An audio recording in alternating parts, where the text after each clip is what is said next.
Welcome to our channel. Today we how to uninstall TJX Rewards app after cancelling credentials, detailed guide step by step clearly. Open your device and locate the TJX Rewards app icon. Tap on the app icon to ensure it is functioning. Verify that you have cancelled your account credentials successfully. If you have not yet cancelled, please do so through the app settings or customer service. Next, return to your home screen. On your home screen, locate the TJX Rewards app again. Press and hold the app icon until a menu appears. Select the option labeled Uninstall or Remove App. If you do not see this option, look for an X or a small dot near the app icon. Tap on the Uninstall or Remove App option. Confirm the action when prompted to ensure the app is removed.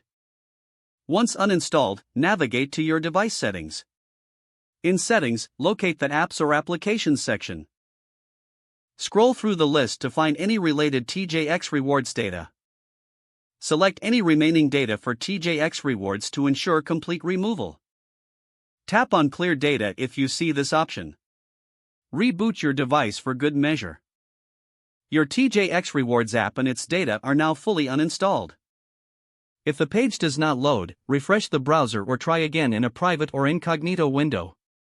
Make sure you are using the correct email address, then retype it carefully to avoid small typos. If your password is not accepted, use the reset option and create a new strong password you can remember. Check your spam folder for verification or security emails, then complete any requested Enable two-factor authentication if available to improve account security and reduce unauthorized access risk. After signing in, review your profile details so your contact information and settings are accurate and current.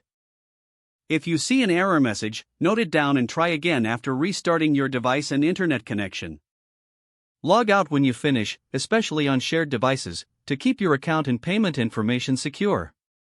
If the page does not load, refresh the browser or try again in a private or incognito window. Make sure you are using the correct email address, then retype it carefully to avoid small typos. If your password is not accepted, use the reset option and create a new strong password you can remember. Don't forget to like this video and subscribe to our channel for more step-by-step tech guides.